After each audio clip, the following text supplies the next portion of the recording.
अस्सलाम वालेकुम। आज है 15 सितंबर 2019 और आज मैं आपसे डॉन का एडिटोरियल शेयर कर रहा हूँ। वो है लाइंग ऑन ओथ और इसके जो है राइटर वो है बख्तावर बिलाल सूफ़ी। अब इसमें जो मेन चीज़ बताई गई है वो ये है कि किस तरीके से हल्फ लेते हुए, मतलब उसमें जब वो कहते हैं कि खुदा को हाजिर नाज़िर जान के कहते हैं यो कुछ कहेंगे सच कहेंगे और सच के अलावा कुछ नहीं कहेंगे, उसमें भी वो यो झूठ बोलते हैं हल्फ लेते हुए। तो उस हवाले से उन्होंने जो पाकिस्तान का जुडिशल सिस्टम है उसकी ख़राबियों का जिक्र किया है कि किस तरह इसको सही करना पड़ेगा, यो झूठ बोला जाता है हल्फ ले के भी, ताकि जो हमारा जुडिशल सिस्टम है उसको ठीक किया जा सके। तो इसमें उनका कहना है, most legal commentators agree that our justice system can be improved if the courts start imposing costs because it would discourage frivolous litigation।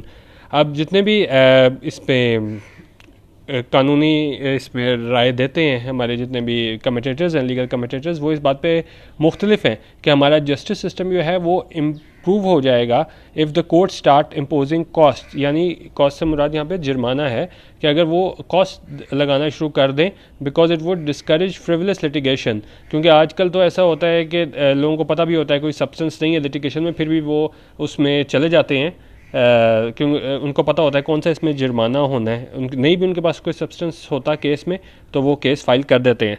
लेकिन जब उन्हें पता होगा कि अगर उसमें एविडेंस के बाद पता चला कि इस केस में कोई जान नहीं थी और ऐसे ही इसने कोर्ट का टाइम ज़ाया किया है और वहाँ पे अगर कॉस्ट्स लगा दी जाएं तो इससे जो जितनी ज़्यादा हमारी कोर्ट्स पे बर्डन है केसेस का वो कम हो जाएगा, क्योंकि लोगों को पता होगा कि अगर हमारे केस मजबूत नहीं है तो हमें कॉस्ट देनी पड़ेंगी। दो often overlooked, the proper implementation and enforcement of our penal law against perjury can also speed up the disputes। तो उसमें इन्होंने कहा है कि इसमें ये है कि इसको नज़रअंदाज किया जाता है, लेकिन अगर हमने वाकई इसमें कुछ करना है अपने जुडिशल सिस्टम के लिए तो हमें ज़रूरी होगा कि जो हमारा पेनल लॉ है अगेंस्ट पर्जरी उसको हम स्पीड अप करें। अब पीनल लॉ ये है कि जिस तरह पाकिस्तान में पाकिस्तान पीनल कोड है जिसमें तमाम जितने भी जराइम हैं उनके बारे में बताया गया है और उनकी सज़ाएँ मुकर्रर की गई हैं। उसके अंदर पर्जरी भी हमारे पास एक सेक्शन है जिसकी सज़ा मुकर्रर की गई है। पर्जरी ये होता है कि आप ओथ जब हल्फ ले रहे होते हैं तो उसमें झूठ बोलना जानबूझ के, तो उसमें उन्होंने कहा कि वो तो मौजूद है सज़ा, लेकिन उसकी उस तरह इम्प्लीमेंटेशन नहीं है। तो लेकिन अगर इम्प्लीमेंटेशन होना शुरू हो जाए तो काफ़ी बेहतर हो जाए। तो दो मेन चीज़ें इसमें इन्होंने बयान की हैं कि एक तो ये कॉस्ट दी जाए जब ये फ्रिवलेस लिटिगेशन हो, और जो जानबूझ के झूठ बोले हल्फ के लेके तो उसको भी जो है सख्त से सख्त उसमें सज़ा उसको दी जाए और उसकी इन्फोर्समेंट की जाए इसकी, ताकि जस्टिस सिस्टम जो है वो जल्द से जल्द फैसले हो सकें और कोर्ट पे ज़्यादा बर्डन भी ना हो। To understand why consider what happens in a typical banking case. अब इसको मैं जल्दी जल्दी कर लेता हूँ, इसमें ज़्यादा कुछ इंपॉर्टेंट चीज़ नहीं है। उसमें सिर्फ राइटर ने एक एग्जांपल दिया है। फ़र्ज़ करें कि एक बैंकिंग का कोई मैटर है, उसमें अगर बैंक किसी कंपनी को लोन देता है, a bank extends loan to a company which subsequently defaults on its repayment obligations, और वो उसको वापस नहीं कर पाता, उसको कंपनी वापस नहीं कर पाती ऑब्लिगेशंस अपनी, यानी कर्जा वापस नहीं कर पाती, तो फिर क्या होता है, डिफ़ॉल्ट कर जाती है। The bank moves to file a case against the debtor for recovering the outstanding amount. फिर बैंक जो है वो केस फाइल कर देता है कोर्ट में कि आउटस्टैंडिंग मेरी अमाउंट है वो कंपनी से दिलवाई जाए। The court then examines the bank's case and directs the debtor to file its reply asking it to explain why the court should not decide in favor of the bank। फिर court क्या करता है कि वो bank जो case होता है उसको एग्जामिन करता है और उसके बाद डायरेक्टर को डायरेक्शन देता है कि वो अपना रिप्लाई फाइल करे और उस एक्सप्लेन करे कि कोर्ट जो है क्यों ना डिसाइड करे किसके फेवर में, बैंक के फेवर में। Now, a good system of civil litigation should narrow the field of inquiry by forcing the defendant to admit what is factually true and identify only those disputed issues which the court must decide before ruling in favor of either party। उन्हें कहा अगर अच्छा civil litigation का system हो उसमें तो ये होना चाहिए कि फील्ड ऑफ इंक्वायरी है उसको नैरो किया जाए, उसमें देखा जाए कि वाकई कितना डिफ़ॉल्ट है और उसमें बिल्कुल मेन बातों की तरफ ध्यान दिया जाए, और जो उसको डिफेंडेंट जो है वो एडमिट करे जो फैक्चुअली ट्रू है, और सिर्फ उन चीज़ों पे ये डिस्प्यूट रह जाए थोड़ा सा जिसमें कोर्ट को डिसाइड करना पड़े। But that is not what happens in our civil justice system. लेकिन हमारे सिविल जस्टिस सिस्टम में ऐसा नहीं होता। इंस्टेड इसके बरक्स the debtor denies every single thing that the creditor has alleged. लेकिन डेटर क्या कहता है, वो बिल्कुल ऑल टुगेदर डिनाई कर देता है कि भाई मैंने तो कुछ लिया ही नहीं पैसे बैंक से। Typically the debtor will use N of the rack response and claim that it never obtained a loan from the bank. अब ऑफ द रैक जो हमारे पास इस तरह यूज़ होता है जिस तरह अगर फर्स्ट करें हम कोई रेडीमेड गारमेंट्स खरीदते हैं और टेलर मेड नहीं बनवाते, तो ऑफ द रैक क्या होते हैं, बने बनाए मिल जाते हैं। तो यहाँ भी वही बात बता रहे हैं, ये बना बनाया है हमारे पास जवाब के, भाई हमने तो पैसे कोई नहीं लिए तो हमने क्या वापस करें, तो ये बिल्कुल ही वो हो चुका हुआ है। Typically the debtor will use N of the rack response कि बिल्कुल ये तो जितने भी केसेस आए इस हवाले से रिकवरी के, उसमें तो कंपनी है जिसने लोन लिया होता है ऑफ द रैक बना बनाया, उनके पास एक रिस्पॉन्स है ABC, कोई भी केस हो कि नहीं हमने तो पैसे लिए ही नहीं, it never obtained a loan from the bank, no agreement was ever signed, कोई एग्रीमेंट भी हमारे दरमियान साइन नहीं हुआ था, and the signatures attributed to its directors are forged. और जो कहा जा रहा है एट्रीब्यूट मतलब एट्रीब्यूट का मतलब है कि ये एट्रीब्यूट किया जा रहा है कि डायरेक्टर्स ने साइन किए हैं वो फोर्ज्ड हैं और were obtained on a blank piece of paper, और या साइन हुआ है उनसे वो ब्लैंक पीस ऑफ पेपर पे ले लिए गए थे, तो हमने तो कर्जा लिया ही नहीं तो हम वापस ही ना करें। तो ये क्या है, ऑफ द रैक रिस्पॉन्स है, बना बनाया है। चाहे 10,000 केसेस आ जाए रिकवरी में, उसमें इसी तरह स्टार्ट होता है कि अगला पार्टी होती है वो कहते हैं नहीं जी हमने तो कुछ लिया ही नहीं, हमसे ज़बरदस्ती साइन वगैरह करवाए गए थे। और इस तरह क्या होता है, कोर्ट का बहुत टाइम ज़ाया होता है, बजाय इसके कि नैरो डाउन करें हम डिस्प्यूट के ऊपर कि एक्चुअल डिफ़ॉल्ट क्या है। स्टार्ट हमें वहाँ ज़ीरो से करना पड़ता है कि एक तरफ पार्टी कह रही है कि इतना हमने रिकवरी करनी है और दूसरी पार्टी जो है वो सिरे से ही इंकारी हो जाती है। Some will go so far as to allege that no amount was ever disbursed by the bank। और सब तो यहाँ कुछ तो यहाँ तक चले जाते हैं, वो कहते हैं कि भाई कोई अमाउंट ही डिस्बर्स नहीं हुई, हमें तो कुछ अमाउंट ही नहीं मिली, even though this claim clearly contradicts the statement of account. लेकिन क्या होता है, अगर हम स्टेटमेंट ऑफ अकाउंट देखें जिसमें बताया गया होता है कि कंपनी ने या जिसने भी कर्जा लिया उसने अमाउंट्स कितनी अमाउंट्स डेबिट हुई हैं कितनी क्रेडिट हुई हैं, तो वो क्लियरली कह रही होती है कि उन्होंने वो लिए हैं पैसे लिए और कॉन्ट्राडिक्ट कर रही होती है स्टेटमेंट ऑफ अकाउंट को। एक तरफ वो कंपनी कह रही है कि नहीं जी मैंने पैसे ही नहीं लिए, और स्टेटमेंट ऑफ अकाउंट देखते हैं तो उसमें एंट्रीज आ रही होती हैं, तो ये क्या कॉन्ट्राडिक्ट कर रही होती हैं कि वो बंदा कह रहा है लिए ही नहीं और स्टेटमेंट ऑफ अकाउंट कहती है कि इतनी अमाउंट जो है वो इसको डिस्बर्स की गई है। This means that the original range of dispute between the debtor and the creditor regarding the existence of a default and the amount thereof has now been extended to include the following three questions as well। उन्होंने कहा बजाय इसके जो original range of dispute था debtor और creditor के दरमियान, वो जो है उसमें ये 3 सवाल भी शामिल हो जाते हैं। कौन कौन से, whether a loan had actually been granted, whether the signatures on the loan agreement are forged, if not whether they were obtained on a blank piece of paper such that the company did not know at the time of signing what it was contracting for। उन्होंने कहा बजाय इसके होना तो ये चाहिए कि सिर्फ ये 2 बातों पे जो इन्होंने ऊपर बताई हैं उस पर कोर्ट फोकस करे। उसके अंदर 3 सवाल और आ जाते हैं। ये किस वजह से कि एक वो बना बनाया उनके पास स्टांस होता है कि नहीं हमने जो है पैसे लिए ही नहीं, हमें डिस्बर्स ही नहीं हुए, हमसे जो है ब्लैंक पेपर पे साइन करवा लिए गए थे। तो इससे क्या होता है, स्कोप जो है वो बढ़ जाता है और इस तरह टाइम भी ज़्यादा लगता है, केसेस भी ज़्यादा हो जाते हैं। तो बिल्कुल ये केस जिसको एक नैरो डाउन करना चाहिए था, एक पिन पॉइंट करना चाहिए था, वो उसमें और इतने ज़्यादा पॉइंट्स आ जाते हैं। अब जाहिर है जो इतने ज़्यादा पॉइंट्स आ गए हैं इसको डिसाइड करने में टाइम भी लगेगा, कोर्ट का टाइम भी ज़ाया होगा और एक तरह से फ्रिवलेस लिटिगेशन जो है वो जारी रहेगी। Should the case now go into evidence, the court will have to make a determination on all these points। अब अगर ये केस एविडेंस में जाएगा तो कोर्ट को क्या करना पड़ेगा, डिटर्मिनेशन करनी पड़ेगी किसमें, उन तमाम पॉइंट्स पे। अब अगर देखें वो इस तरह ऑफ द रैक वो जवाब ना आ रहा होता तो 2 पॉइंट्स होते, उसके ऊपर डिसीजन हो जाता, लेकिन अब क्या है वो 5 पॉइंट्स हमारे पास हो गए, 3 एक्स्ट्रा पॉइंट्स हो गए फ्रिवलेस लिटिगेशन के नतीजे में। अब इसमें क्या है, आगे कह रहे हैं witnesses will be called in to testify, फिर विटनेसेस को बुलाया जाएगा ताकि वो टेस्टिफाई करें यानी कि गवाही दें। Hand writing experts will be summoned, handwriting experts will be summoned, signatures will be compared, and in the rare case documents may be referred for forensic examination by an independent third party। अब उसमें क्या होता है कि बाज़ hand writing experts को बुलाया जाता है, उनको समन किया जाता है, सिग्नेचर्स जो हैं उनको कंपेयर किया जाता है, और कुछ रेयर केसेस में क्या होता है डॉक्यूमेंट्स को रेफ़र कर दिया जाता है फॉरेंसिक एग्जामिनेशन के लिए। फॉरेंसिक एग्जामिनेशन हो गया, साइंटिफिक हम तरीके इस्तेमाल करते हैं ये, और इंडिपेंडेंट थर्ड पार्टी के थ्रू कि हम चेक कर सकेंगे वाकई डॉक्यूमेंट्स जेन्युइन हैं कि नहीं हैं. Expanding the range of dispute increases the risk work that a court must do before deciding a case. अब इसमें क्या हुआ कि अब एक्स्ट्रा चीज़ें इतनी ज़्यादा आ गई कि अब कोर्ट का जो है वो टाइम ज़्यादा लगेगा before deciding a case. This allow, और इससे क्या होता है, this allows a debtor to buy additional time. इससे जो जिसने कर्जा लिया होता है डेटर, उसको एडिशनल टाइम मिल जाता है. Frustrate the creditor. अब क्रेडिटर जो है उसका जो पैसे फंसे हुए हैं वो फ्रस्ट्रेट हो जाता है. And force it into a negotiated settlement.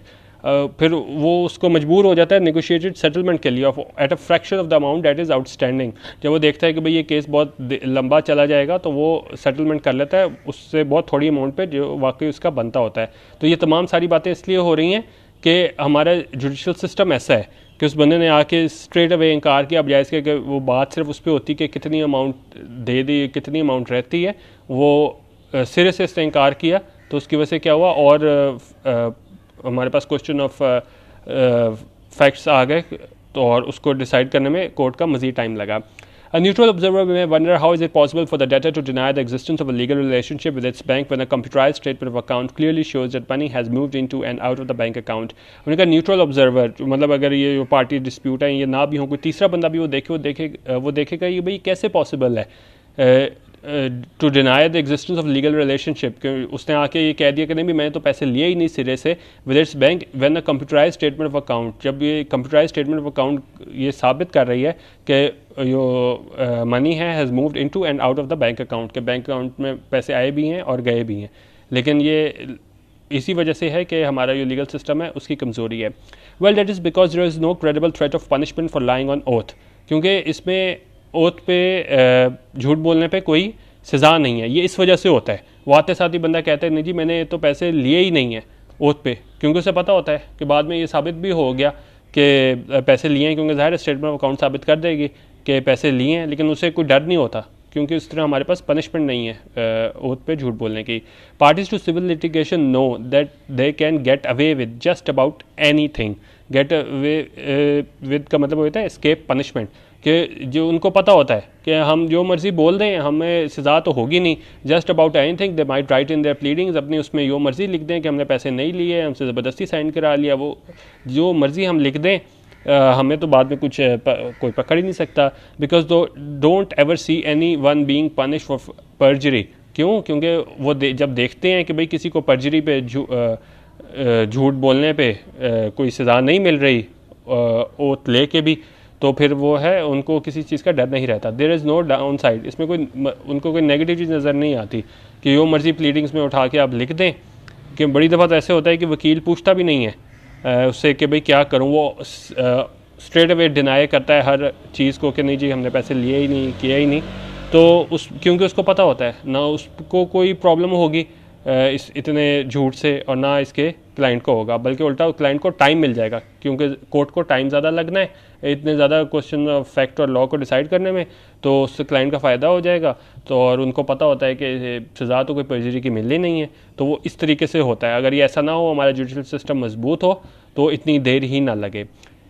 Instead, making untrue statements to mislead the court confers highly important strategic advantages. बल्कि होता तो ये बजाय इसके कि सज़ा मिले, होता तो ये है कि उनको important strategic advantages मिल जाते हैं. Expands the range of dispute, कि जहाँ एक बिल्कुल हम छोटा सा मुद्दा होता है उसको उठा के हम इतना एक्सपेंड कर देते हैं. It expands the range of dispute, leaves the judge with greater work to do. जज को ज़्यादा काम करना पड़ता है. Helps delay the adjudication of the case.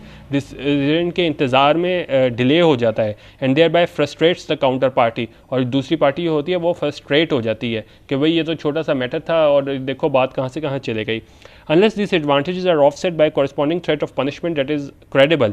उन्होंने कहा जब तक उसको तो ये एडवांटेजेस मिल रहे हैं झूठ बोलने में, उन्होंने कहा जब तक हम जो है corresponding threat of punishment that is credible, जब तक ये ना हो कि भाई अगर तुमने ओथ के दौरान कोई झूठ बोला, अपनी प्लीडिंग्स में कोई ये झूठ बोला आके, तो तुम्हें पनिशमेंट मिलेगी. Parties have no incentive to submit a true and accurate picture of the facts. फिर पार्टीज़ के पास कोई इंसेंटिव नहीं होगा कि वो ट्रू एंड एक्यूरेट पिक्चर दें before the court, which partially explains why cases take such a long time to decide. क्योंकि उनको पता होता है कि हमें पनिशमेंट कोई नहीं होनी, तो वो इसको अपने मकसद के लिए इस्तेमाल करते हैं. तो इसमें राइटर का कहना है कि पनिशमेंट, इसमें एग्जाम्पलरी पनिशमेंट होनी चाहिए झूठ बोलने पे. तो तभी ये मैटर सॉल्व होंगे और जो कोर्ट का इतना टाइम ज़ाया होता है वो भी बच सकेगा। सैडली लेकिन अफसोस की बात यह है, this attitude has over the years diffuse into legal practice and has now been internalised by legal practitioners. अब इसमें ये कह रहे हैं कि ये इंटरनलाइज्ड हो गया। इंटरनलाइज्ड ये होता है कि कोई भी एटीट्यूड हो या बिहेवियर हो उसे हम अपने उसका नेचर का हिस्सा बना लें। तो इसमें कह रहे हैं वकीलों ने भी इसको अपने उसका हिस्सा ही बना लिया है। And has now been internalised by legal practitioners. तो वो क्या होते हैं, young law graduates are train to deny everything that the claimant has alleged. वो उस सिरे से आते साथ ही हर चीज़ को डिनाई कर देते हैं। बजाय इसके एक पॉइंट पे आए, फोकल पॉइंट पे आए, वो ऑल टुगेदर उसको डिनाई कर देते हैं and are instructed to never make an admission in writing. और यंग लॉयर्स उनको कहा जाता है कि वो कभी भी कोई एडमिशन ना करें इन राइटिंग में, हर चीज़ का इनकार करी जाए। लिविंग द जज to shoulder the additional work of separating fact from fiction. और ये सारा जो बोझ है ये किस पे, जज के कंधे पे डाल देते हैं कि वो फैसला करे एडिशनल वर्क के बाद कि इसमें सच क्या है और इसमें फिक्शन हमारे पास कहानी जो बनाई हुई है उसमें वो क्या है। Theoretically speaking, the rules of civil litigation are designed to help the court parse through complicated facts। उन्होंने कहा इसमें जो रूल्स बनाए गए थे सिविल लिटिगेशन के वो तो इसलिए थे कि वो कोर्ट को हेल्प करे कि वो कॉम्प्लिकेटेड फैक्ट्स जो है वो उसके उसमें आ सकें, क्लियरली उसके पास आ सकें, आइडेंटिफाई हो सकें एंड आइसोलेट उसको कर सकें सिर्फ उन्हीं पॉइंट्स को जो वाकई ज़रूरी हैं। Isolate important issues and disputed facts and decide accordingly, और उसके मुताबिक डिसाइड करें बेस्ड ऑन द एविडेंस के बेस पे। This is particularly true for adversarial systems where the court is reliant on the conduct of the litigating parties. क्योंकि adversarial system जो होता है उसमें कोर्ट जो होती है वो रिलाई कर रही होती है किस पे, conduct of the litigating parties. But if both lawyers and their clients have come to believe that they can put a spin on the facts to expand the field of inquiry and thereby increase the amount of work a court must do on so as to delay decision making, we are stuck with a dysfunctional civil justice system from which there appears to be no escape। उन्होंने कहा लेकिन होता क्या है कि अगर वो दोनों तरफ पार्टीज जो हैं वो ये सोचें कि हम इस तरह के फैक्ट्स को जो है वो उलझाओं में डाल देंगे to expand the field of inquiry, ताकि ये फील्ड ऑफ इंक्वायरी बढ़ जाए और हम इस तरह अमाउंट ऑफ वर्क भी बढ़ जाएगा कोर्ट का।